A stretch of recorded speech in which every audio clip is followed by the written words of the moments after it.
शवाल में पाक अफगान सरहद के करीब सिक्योरिटी फोर्सेस की कार्रवाई। 19 दहशतगर्द निशाने इबरत बन गए। फायरिंग के तबादले में अफसर समेत 4 अहलकार भी शहीद। हमारे वज़ीर आला साहब अपने आप को खादिम आला क्यों कहते हैं? अब पता चला कि वो घर से खादिम आला हैं। पंजाब के शोहरों पर तरस आता है। मौलाना का गुस्सा ठंडा ना हुआ। तहफ़्फ़ुज़ ख़वातीन एक्ट को मग़रिब की अंधी तक़लीद करार दे दिया। कहते हैं अब पता चला शहबाज शरीफ घर से ही खादिम आला हैं।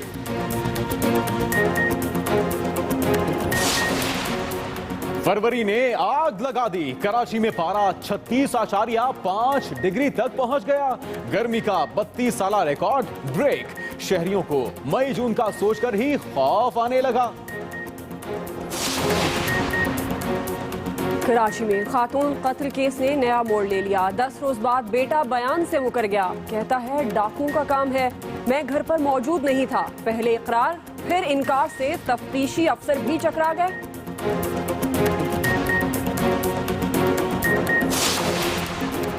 डाकुओं की नोटों से भूख न मिटी तो कसाब हिट लिस्ट पर। लुटेरों ने नाजिमाबाद में सरेआम दुकान से गोश्त उठाया और 9-11 सीसीटीवी फुटेज मंजर आम पर आ गए। आपको खुशामदीद कहेंगे। शिमाली वजीरिस्तान की वादी शवाल में सिक्योरिटी फोर्सेस की कार्रवाई में 19 दहशतगर्द हलाक और कई जख्मी हो गए। मुकाबले में कैप्टन उमर अब्बासी समेत 4 सिक्योरिटी एहलकार शहीद हुए। मज़ीद तफसीलात अहमद मंसूर से। शुमाली वजीरिस्तान की वादी शवाल में सिक्योरिटी फोर्सेस की कार्रवाई में 19 दहशतगर्द हलाक और कई जख्मी हो गए।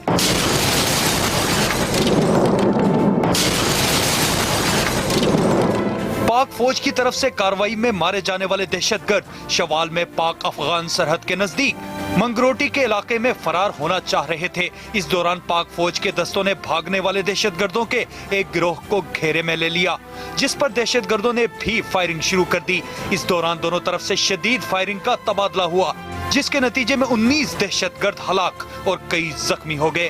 फायरिंग के तबादले में एक कैप्टन समेत 4 एहलकारों ने जामे शहादत नोश किया और मादरे वतन के लिए जानों के नजराने पेश किए। Ahmed Mansoor, express news, Islamabad. और अब बात जमीयत उलमा इस्लाम के सरबराह मौलाना फजल रहमान की, जिन्होंने तहफ़्फ़ुज़ ख़वातीन एक्ट के खिलाफ आज भी तनकीद के खूब निश्तर चलाए। कहते हैं औरतों के तहफ़्फ़ुज़ के लिए बनाए गए कानून के बाद पंजाब के शोहरों की हालत पर तरस आता है। उन्हें अब पता चला कि शहबाज शरीफ घर से ही खादिम आला है। पंजाब के मजलूम शोहरों का जो मुस्तकबिल जो है वो मुझे बड़ा खौफनाक नजर आ रहा है। पंजाब में खवातीन को बाइख्तियार बनाने के लिए की गई कानून साजी पर मौलाना फजल रहमान का गुस्सा ठंडा होने में नहीं आ रहा। इसीलिए तो आज हैदराबाद में भी इस कानून के खिलाफ खुलकर बोले। हमारे वज़ीर आला साहब अपने आप को खादिम आला क्यों कहते हैं? अब पता चला कि वो घर से खादिम आला हैं। मौलाना साहब ने तहफ़्फ़ुज़ ख़वातीन एक्ट को मग़रिब की अंधी तक़लीद करार दिया। इस तरह का बदबूदार किस्म का कानून तो शायद हमने कॉपी तो की है यूरोप की और अमेरिका की, लेकिन शायद वहाँ भी इस किस्म की सूरत हाल नहीं है जिस तरह की तज़लील और रुसवाई हमारे मुआशरे में की जाती है। आर्मी चीफ की मुद्दत मुलाज़मत में तौसीह से मुतल्लिक बात करते हुए मौलाना फजल रहमान का कहना था कि वो इस बहस में नहीं पढ़ना चाहते, ताहम उनके ख्याल में तौसीह देने का इख्तियार वज़ीर आज़म के पास है। कराची से खबर दें आपको। कराची में मां के कत्ल के इल्जाम में गिरफ्तार बैंक अफसर बयान से मुकर गया। कहता है कत्ल डाकुओं ने किया। कई रोज बाद होश में आने वाली मुलजिम की बहन भी बहकी बहकी बातें करने लगी। अदालत ने मुलजिम से तफ्तीश के लिए मुलजिम के रिमांड में मजीद 2 रोज की तौसीह कर दी है। तफसीलात क्या है ये बता रहे हैं अरशद बेग। कराची के इलाके क्लिफ्टन में ज़ईफ खातून के कत्ल केस ने नया मोड़ ले लिया। 10 रोज बाद कत्ल के इल्जाम में गिरफ्तार बेटे ने बयान बदल लिया। पुलिस ने मुलजिम गुलाम रब्बानी को अदालत में पेश किया तो बोला कि मां के कत्ल के वक्त वो घर पर मौजूद नहीं था। कत्ल मैंने नहीं बल्कि डाकुओं ने किया। दूसरी तरफ तफ्तीशी अफसर का कहना है कि मुलजिम पहले कत्ल का एतराफ कर चुका।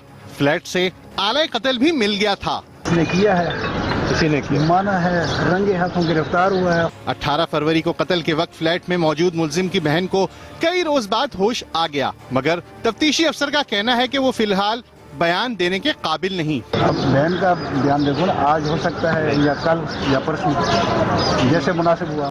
अदालत ने बैंक अफसर गुलाम रब्बानी के रिमांड में 2 रोज की तौसीह कर दी है और हुक्म दिया है कि मुकदमे के किसी पहलू को नजरअंदाज न किया जाए। पहले इकरार और अब मुलजिम के इनकार ने तफ्तीशी अफसर को चकरा कर रख दिया है।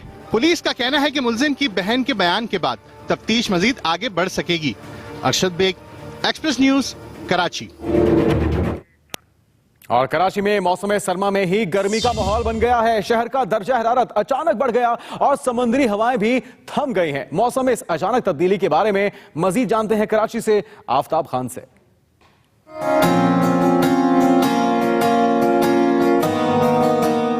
कराची में सूरज ने सर्दियों में ही आंखें दिखाना शुरू कर दी। शहर कायद में पारा 36 डिग्री से ऊपर चला गया, जिससे गर्मी का 20 साल रिकॉर्ड टूट गया। इस सूरत हाल में शहरियों की बड़ी तादाद ने साहिल समंदर का रुख कर लिया। घरों में तो जब गर्मी पड़ती है तो लोग फिर तफरीह के लिए निकलते हैं। यहाँ पे हवा है और शहर में जाओ ना, वहाँ पे नहीं है, वहाँ पे गर्मी है। दर्जा हरारत में अचानक इजाफे के बावजूद खुशाइन बात यह है कि हवा में नमी का तनासुब कम रहा, जिसकी वजह से गर्मी की वो कैफियत पैदा नहीं हुई जो माजी करीब में हीट स्ट्रोक की शक्ल में जानी नुकसान का बाइस बनी थी। जब हम आए इस्लामाबाद से काफ़ी गर्मी लग रही थी, घर में भी रात को जिस तरह था, लेकिन अभी यहाँ पे आके थोड़ा महसूस हो रहा है वाकई कोई सही अच्छा लग रहा है काफ़ी सारा। महकमा मौसमियात ने कराची वालों के लिए अच्छी खबर ये दी है कि 1 से 2 रोज में हवा के कम दबाव की वजह से चलने वाली गर्म हवाएं थम जाएगी। दूसरी जानिब तिब्बी माहिरीन ने शहरियों को बिला जरूरत घर से निकलने से मना किया है। पानी का ज्यादा से ज्यादा इस्तेमाल गर्मी की शिद्दत को कम करने में मुफीद साबित होगा। Aftab Khan, express news, Karachi. कराची में डाकुओं की भूख नोटों से न बुझ सकी तो उन्होंने गोश्त लूटना शुरू कर दिया। जिला शर्की और जिला सेंट्रल में अब तक 3 कसाब लुट चुके हैं। एक वारदात की सीसीटीवी फुटेज भी मंजरे आम पर आ गई है, मगर पुलिस टामक टोइयां मारती फिर रही है। मजीद जान लेते हैं वासिक मोहम्मद से।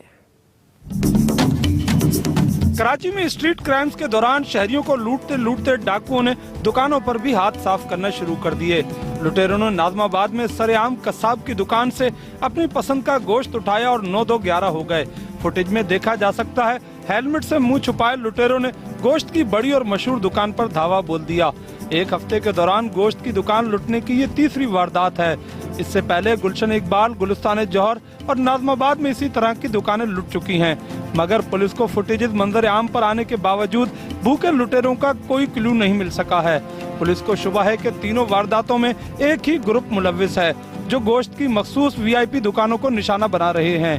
पुलिस हुक्काम ने दावा किया है कि मुल्जिमान की गिरफ्तारी के लिए मुखबरी का जाल बिछा दिया गया और वो जल्द ही कानून के शिकंजे में होंगे। वासिक मोहम्मद, एक्सप्रेस न्यूज, कराची।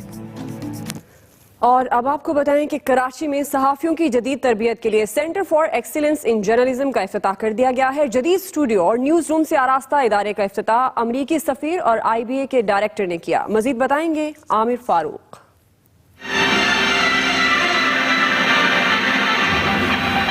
सहाफत में जिद्दत की जानिब एक और कदम। अमरीकी हुकूमत के ताउन से कराची में इंस्टीट्यूट ऑफ बिजनेस एडमिनिस्ट्रेशन में तरबियती इदारा कायम कर दिया गया। Centre for excellence in journalism का इफ्तिताह अमरीकी सफीर डेविड हेल और IB के डायरेक्टर डॉक्टर इशरत हुसैन ने किया। खिताब में अमरीकी सफीर ने कहा कि इस सेंटर का कयाम पाकिस्तानी सहाफियों की सलाहियत बढ़ाने के लिए माविन होगा। A free press gives people an ability to learn about the actions of their government and engage in public dialogue. IBA city campus garden में कायम तरबियती सेंटर के लिए अमरीकी हुकूमत ने $4 मिलियन फराम किए हैं। इसमें जदीद टीवी स्टूडियो और न्यूज रूम कायम किया गया है। यहाँ मुज़ाकरों और सेमिनार्स का भी इनेकाद किया जाएगा।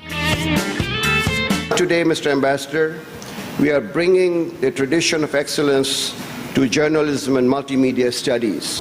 सहाफी तंजीमों ने centre for excellence in journalism के कयाम का खैर मकदम किया है। यहाँ होने वाले तरबियती कोर्सेज में अमेरिका और पाकिस्तान के नामवर मीडिया माहिरीन पेशा वाराना सलाहियतों को निखारने